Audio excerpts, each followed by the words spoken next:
All right, I am live. So I'm all by myself today. I was supposed to have a co-host for this show, but he fell ill with a bout of something, probably syphilis or I don't know.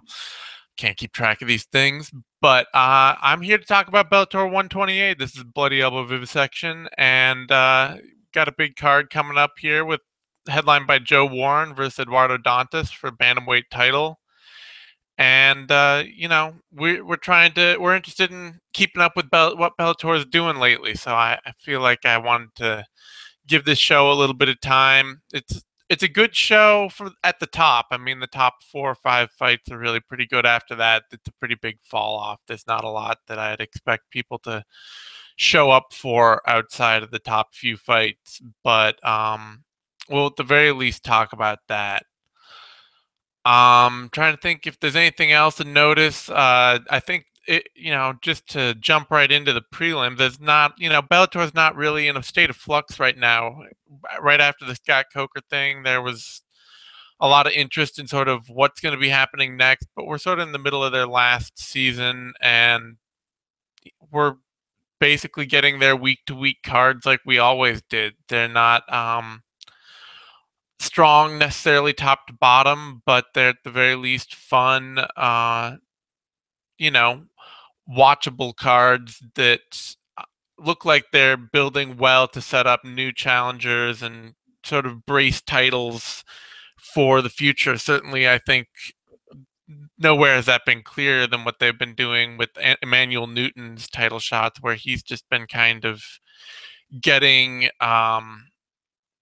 guys to fight that necessarily aren't necessarily that well known or that well hyped, but that sort of help build him as a serious title, a serious champion, which they can then bridge over to building up a really big fight for him to maybe get in, a to give that title a little oomph that it's lacked over the years that they've undercut it. So, but that's neither here nor there. This is just sort of continuing along with their trend of putting on decent cards that are worth looking at, especially in a week without a lot of great fights otherwise from the UFC.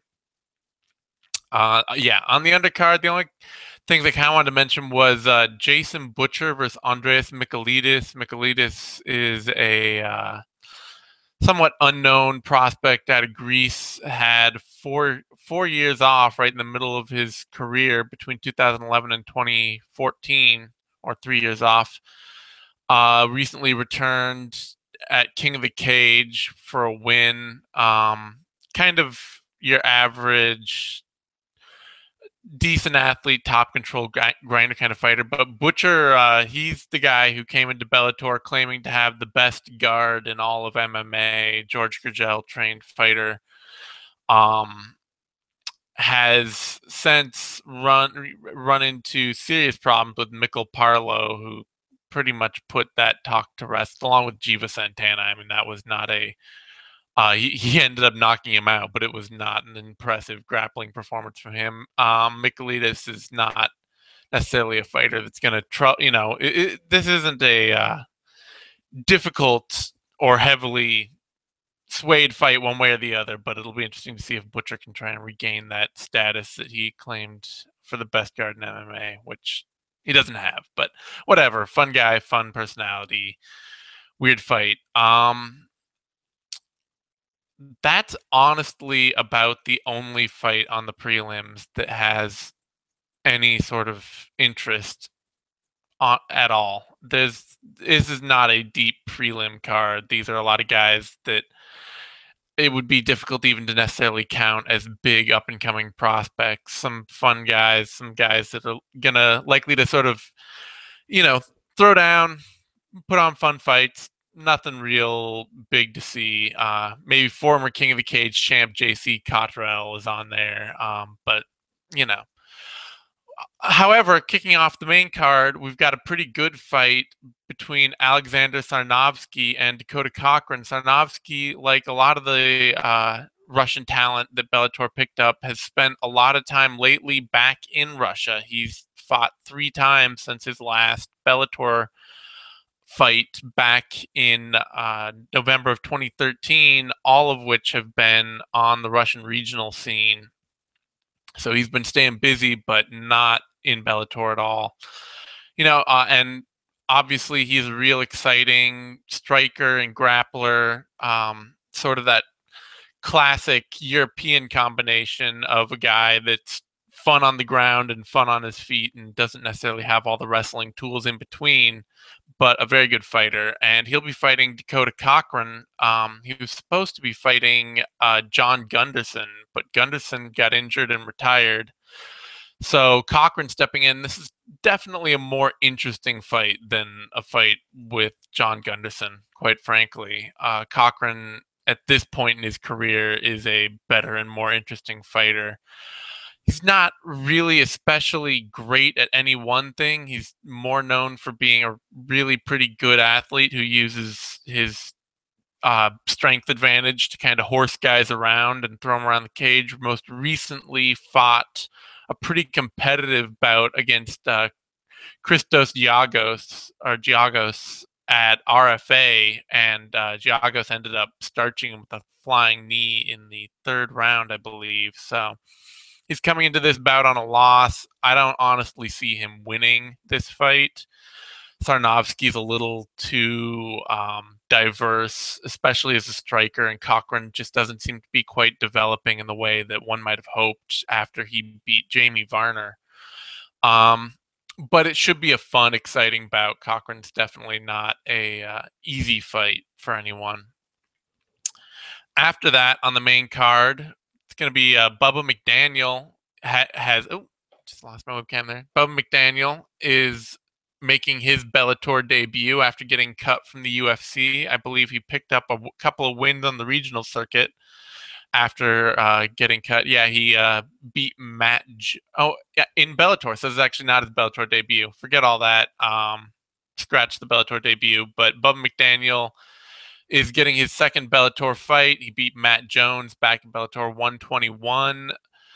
And this time he gets debuting Bellator fighter Emiliano Sordi from Argentina. I've watched a little tape on Sordi. He basically appears to be sort of a very good athlete who's come up on a really underdeveloped regional scene, fighting in South America. Somewhat on the Brazilian scene, but a lot in like Argentina and Peru and Paraguay.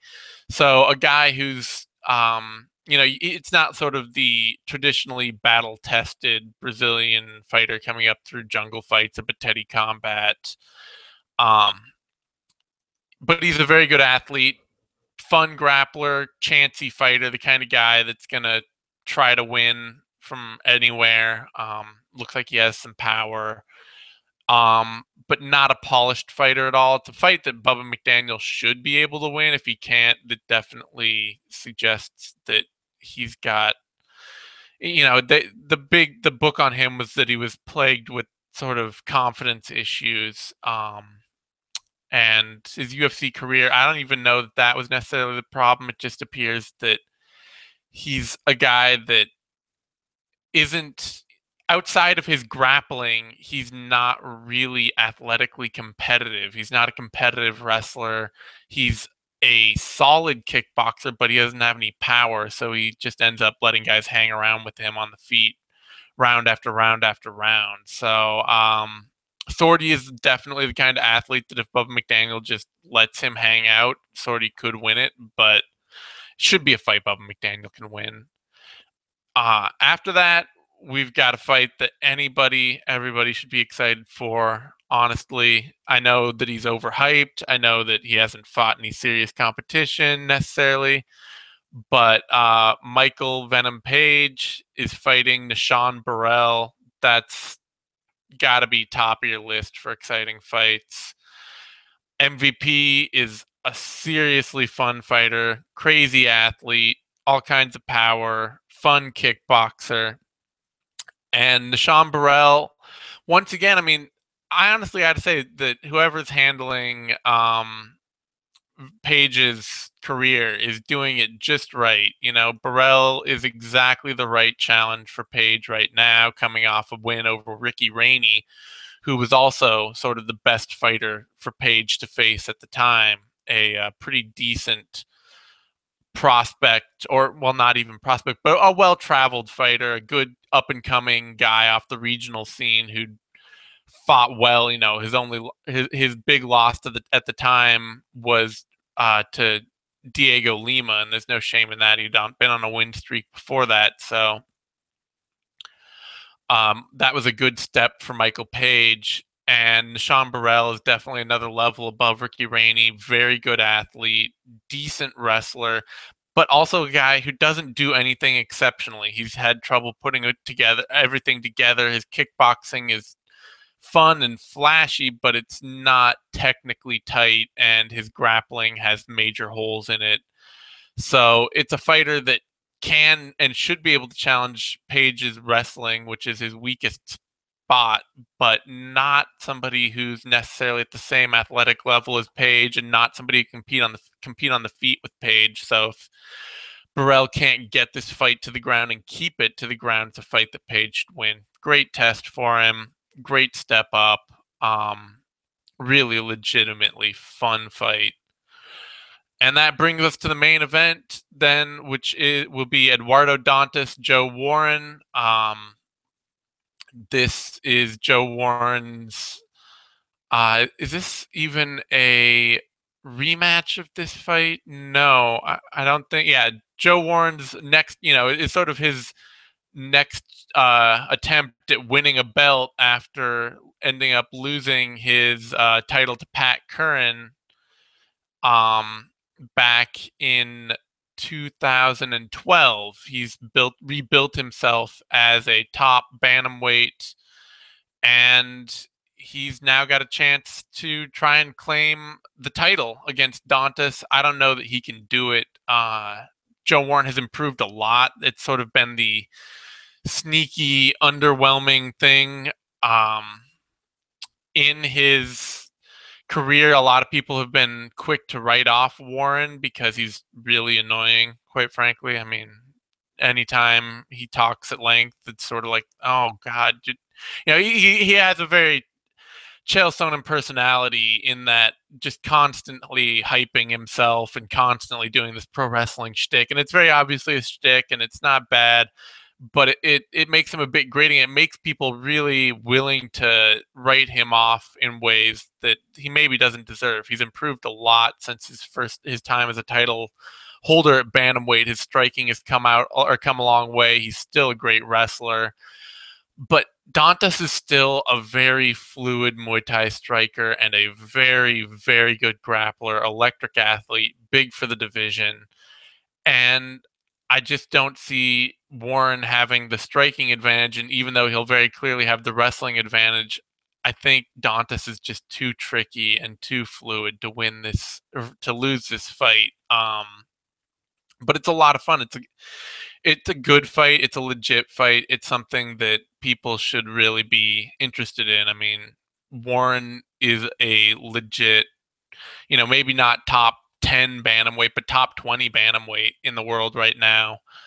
And, you know, this is a great fight for Bellator to be putting on. It's a solid main card for them, an uninspiring undercard that doesn't have a lot to offer on it, but generally something that I think, you know, especially on a weekend that doesn't have a big UFC fight, it's pretty much must watch MMA. So, yeah, check it out. I would like to say I'm going to talk more at length, but honestly, Bellator is just kind of running along solid right now, and I don't have anybody to bounce anything off of. So, if you like the video, give it a like, a thumbs up on YouTube. You know, that's obviously how I derive all my self-worth, and I need to know that I'm loved. Otherwise, or at least, you know, reviled publicly, that's fine too. And otherwise, follow MMA Nation, for more of these videos and updates from Bloody Elbow, and follow me on Twitter at @DZaneSimon. And thanks to the viewers that joined in. Thanks to everyone that watched. And I'll be doing a video later today with Pat Wyman over at SureDog. We're going to be talking about prospects in MMA and prospect development and how certain guys have come along and how certain guys haven't. So stay tuned for that later on today. Thanks.